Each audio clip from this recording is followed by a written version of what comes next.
ताज़ा अपडेट्स पाने के लिए सब्सक्राइब बटन को दबाएं और घंटा बजा दें। मुजफ्फरपुर जिले के कथैया थाना क्षेत्र के सघनपुरा में एक छात्रा की मौत हत्या या आत्महत्या अनुसंधान में जुटी पुलिस। मुजफ्फरपुर के कथैया थाना क्षेत्र में हुए छात्रा के संदिग्ध मौत ने मुजफ्फरपुर पुलिस को एक चैलेंज दे दिया है। इस मामले में मृतका के भाई पवन कुमार राय ने थाने में गांव के 7 लोगों पर प्राथमिकी दर्ज कराई है। वही पुलिस ने तत्काल कार्रवाई करते हुए 3 लोगों को हिरासत में ले लिया है, जबकि बाकी 4 आरोपित फरार हैं। मृतका के भाई पवन कुमार राय ने थाने को दिए अपने आवेदन में बताया है कि उसकी बहन जैतपुर इंटर कॉलेज में पढ़ती थी और बगल में ही हरपुर गांव में कोचिंग करने जाती थी। उसके गांव के पप्पू कुमार राय इसका विरोध करते थे और कोचिंग के मास्टर को बताते थे कि यह लड़की अच्छी नहीं है, इसलिए आप कोचिंग में पढ़ने नहीं दीजिए। बाद में इस बात को बार बार कहने के बाद कोचिंग के टीचर ने लड़की को कोचिंग पढ़ाने से मना कर दिया। इसके 1-2 दिन के बाद में पप्पू कुमार मृतका के घर पहुंचा। मृतका निशा को थप्पड़ मारा और कहा कि तुम घर से कभी मत निकलना। उसके बाद पवन कुमार राय बताते हैं कि जब हम लोग जगे तो देखे कि मेरी बहन पेड़ से लटकी हुई है और उसके मुंह में कपड़ा ठूसा हुआ है। साथ ही साथ पवन ने अपने आवेदन में बताया कि उसे थाने में आवेदन ना देने की धमकी भी मिली और साथ ही साथ सभी आरोपितों ने सब को जलाकर नष्ट कर दिया। आवेदन मिलते ही मुजफ्फरपुर पुलिस हरकत में आई और 3 आरोपितों को गिरफ्तार किया। वहीं डीएसपी पश्चिमी कृष्ण मुरारी प्रसाद भी मौके पर छानबीन को पहुंचे एवं ग्रामीण से कई महत्वपूर्ण बिंदुओं पर जानकारी प्राप्त की। डीएसपी पश्चिमी कृष्ण मुरारी प्रसाद ने मामले में बताया कि वादी के आवेदन के आधार पर एफआईआर दर्ज की गई है। मामला 29 तारीख का है, जबकि केस 31 तारीख को दर्ज कराया गया है। इधर इस मामले में वादी भी जांच के घेरे में है, क्योंकि उसे सभी घटनाक्रमों की सटीक जानकारी है एवं सबको जलाने में भी उसकी भूमिका रही है, जो बिना पुलिस को जानकारी दिए करना अपराध है।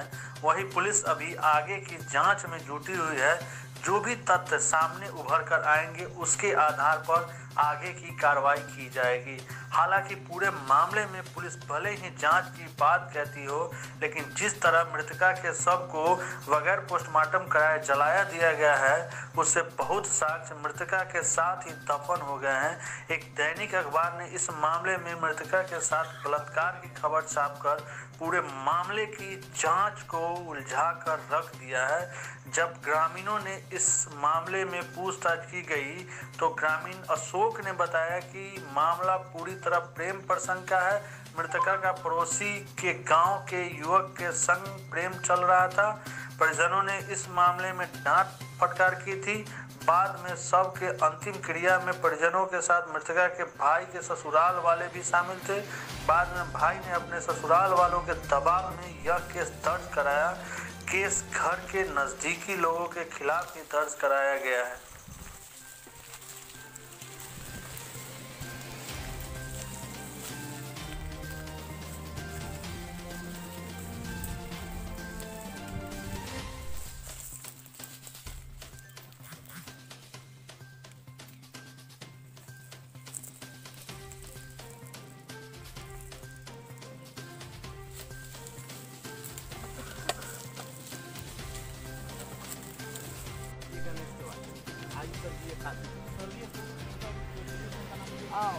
सुनील पांडे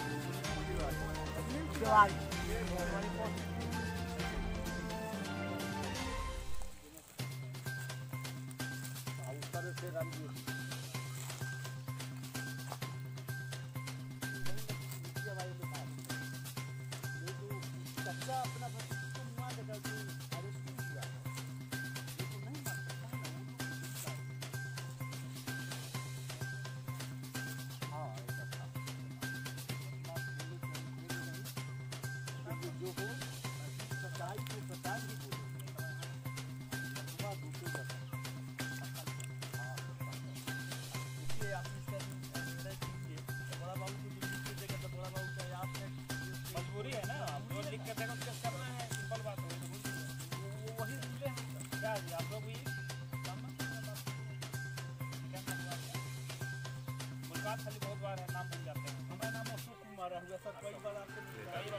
की कैसे घटना मिल रही? तो हुनकर ननद भाई है, हुनकर सार ससुर आए थी भौजाई हुनकर घटना घटौले। ले रहो ना वे लोग घटना घटौले। लड़की का पहले से कुछ जैसे बोल रहा है सबके प्रेम प्रसंग सब हाँ केकरा से होता था? कथी तो नहीं मिल गाँव अच्छा है, गाँव के लड़का है। डेढ़िया ही का है। अच्छा, जलाया कौन लड़की को, कैसे मरी? अपने मर गई वो, आया वो थी बाबा नहीं आए थे। जो केस किया वो किस पर केस किया? हम लोग पर किए हैं काहे? पर फंसा दिए वो, पुल्हा उला के गोर धके बोलू हमारी इज्जत है बचा लो ऐसे करो, हम लोग छुपा दिए, उसी के कारण हम लोग के फंसा दिए। बाद में जाके केस भी कर दिया। बाद में जाके जाए लगे तो उनको बीवी बोल रहा है कि दीदी एजन गोईठा सुनगा दीजिएगा, हम बिहान आ जाएंगे।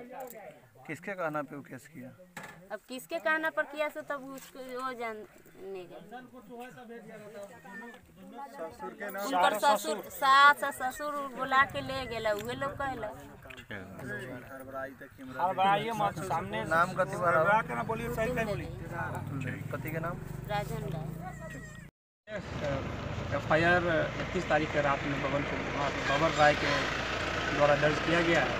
इसमें मुख्य रूप से यह उल्लेख किया गया है कि उनकी बहन को प्रताड़ित लोग करते थे और कोचिंग जाते थे पढ़ने के लिए। कोचिंग जाने क्रम में भी उनके साथ में विघ्न जाने की बात था और उसके बाद उन लोगों ने घटना इनके साथ में कर दिया। इस तरह से उन्होंने FIR किया है। पूरे FIR का जो कंटेंट्स है उसके हिसाब से हम लोगों ने हर एक बिंदु को जांच की प्रारंभ कर दिया। उसी दिन से ही यह घटना 29 तारीख का घटना रात्रि का है। 30 तारीख रात में FIR के हिसाब से कि इनको जला दिया और लग गया है, लेकिन यह ग्रामीणों के द्वारा बताया गया कि 29 तारीख को ही घटना घटी थी और यह FIR उन्होंने 31 तारीख को कराया। ग्रामीणों द्वारा यह भी बताया गया कि FIR जो घटना घटने के बाद वो अपने ससुराल चले गए थे। ससुराल चले गए थे, उसके बाद उसके लौट कर आए हैं, उसके बाद उन्होंने FIR कराया है। मामला की गंभीरता को देखते हुए हम लोग ने हर एक बिंदु पर जांच स्टार्ट कर दिया और जो भी FIR में आरोप लगाया गया है, कोचिंग संस्थान से लेकर के हर एक जगह हम लोगों ने गया है। PO पर जहाँ पर इनको मारने की बात बताई गई है या फिर जहाँ जलाने की बात बताई गई है, हर एक जगह हम लोगों ने विजिट भी किया, देखा भी। इसमें जो मुख्य बातें जो आई है कि कोचिंग संचालक जो रवि कुमार हैं, उसने बताया कि मैं इंटरमीडिएट का डेमो क्लासेस शुरू किया था 24 मार्च को और 24 मार्च को शुरू किया। उसमें 3 दिन ही डेमो क्लास चली थी। 3 दिन डेमो क्लास चली थी। मुझे किसी ने कोई फ़ोन करके नहीं कोई बदमाश टॉर्चर किया और वो लड़की पढ़ने के लिए 3 दिन आई थी। उसके बाद 29 तारीख से नहीं आ रही थी, घटना घट गई थी। तो कोचिंग संचालक ने प्रथम दृष्टया उन्होंने तो ये कर दिया है, चूँकि FIR में बताया गया कि उनको फ़ोन किया गया था, तो हम लोग इसका तकनीकी जाँच भी करेंगे। जांच में यदि जो आता है उस पर चलेंगे।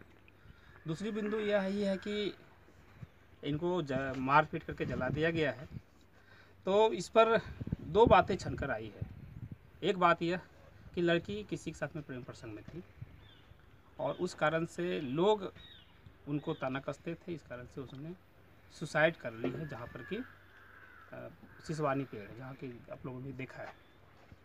सुसाइड करके फिर बाद में ये लोगों ने जला दिया आनन फानन में, बिना पुलिस को सूचना दिए हुए। दूसरी बात यह है कि जो लड़का ने जो FIR किया, जो लोगों का नाम दिया है कि इन्होंने मारपीट करके जला दिया, लड़का जिसने FIR किया है उसने ही सारा चीज़ें बताई है। जहाँ जलाया गया उस जगह को भी देखा है उसने, जहाँ पर जलाया गया उस जगह दिखाया है उसने जा करके, यहाँ पर जलाया गया वहाँ से हम लोगों ने कुछ राख भी निकाला है, कुछ वगैरह उसको अवशेष जो हो सकते हैं उसका साक्ष्य के रूप में हम लोगों ने लिया है। वहाँ से पूरी घटना की जानकारी लड़के को, जिसने वादी है, वादी को पूरी घटना की जानकारी डेफिनेटली है उनको और हर एक जगह वो जानते हैं, क्योंकि जलाने जहाँ पर जलाया गया है वहाँ पर भी वो मौजूद थे, जैसा कि उनके एक्टिविटीज़ भी पता चलता है। किन परिस्थिति में यह FIR दर्ज कराई गई है, क्योंकि ग्रामीणों का कहना है कि सर इस तरह से बातें हुई थी लाश को जला देने के बाद, क्योंकि सभी लोग गरीब हैं। यह रहा वादी का घर जिसमें कि कोई केवाड़ी नहीं है, बाकी जिन पर आरोप लगा है सब फूस फास का सबके घर है, सभी लोग गरीब हैं। लोगों का कहना है कि किस परिस्थिति में एफआईआर कराई गई है। पहले हुआ था कि हम लोग जला करके, जो घटना घट गई है जला करके छोड़ देंगे, लेकिन एफआईआर दर्ज कराया गया जिन लोगों को, इस पर हम लोग इस गंभीर रूप से जांच कर रहे हैं। क्या क्या बिंदु है इसमें, टेक्निकल कुछ काम बाकी है, इस पर हम लोग काम कर रहे हैं। एक संदेह आ रहा है सर, हाँ, कहीं ऑनर किलिंग का मामला तो नहीं? देखिए 2 बातें हैं इसमें। एक बात तो है कि लड़की का प्रेम प्रसंग की बातें लोगों के द्वारा जो सामने में आई है, क्योंकि हम इस पर प्रमाण ले लें पहले कि क्या सही में प्रेम प्रसंग किसी साथ में था या नहीं। यदि प्रेम प्रसंग था तो गांव में लोगों की एक मनोदशा हो जाती है कि उनको प्रताड़ित करने काम करते होंगे कि भाई किसी लड़की और किसी लड़के के साथ में प्रेम प्रसंग में कैसे है। तो इसी कारण से वो आत्महत्या की बात आई है। तो वो ऑनर आप समझ सकते हैं उस समय। सर वो 7 लोगों पे जो एफआईआर हुआ है वो कौन कौन से लोग हैं? 6 लोग जो 1 to 6 है, और सभी लोग इनके पट्टेदार हैं जी जी और पास में ही सभी घर हैं। और इन लोगों का है कि जलाने में भी लोग रहे हैं जी। तो पट्टेदार है इनके, इनके खास लोग हैं। मामला जो भी हो, चाहे हत्या हो या आत्महत्या, लेकिन बिना पुलिस को सूचना दिए इन्होंने आनन फानन में डेड बॉडी को जला दिया है जी। वह एक अपराध है, और उनका नामित जो जितने लोग हुए हैं इस पर हम लोग कार्रवाई करेंगे। सर इसमें कितने लोगों की गिरफ्तारी हुई है? 3 लोगों की इस पर गिरफ्तारी हो चुकी है, और 6 लोगों पर उन्होंने नामित किया है। 1 लोगों पर इसने यह कहा था कि यह 2 महीने पहले धमकी दिया था। जी। हम जांच कर लेते हैं, लोगों के द्वारा बताया गया कि वो 2 महीना से यहाँ पर है भी नहीं। तो बहरहाल जो भी हो, जांच में जो अनुसंधान में आता है उस पर हम लोग कार्रवाई करते हैं। ठीक है सर, थैंक यू सर। प्रणाम सभी लोगों को, मैं हूं मैथिली ठाकुर और आप लोग देख रहे हैं Muzaffarpur wow, the name says wow itself. आप लोग प्लीज़ देखते रहिए मुजफ्फरपुर।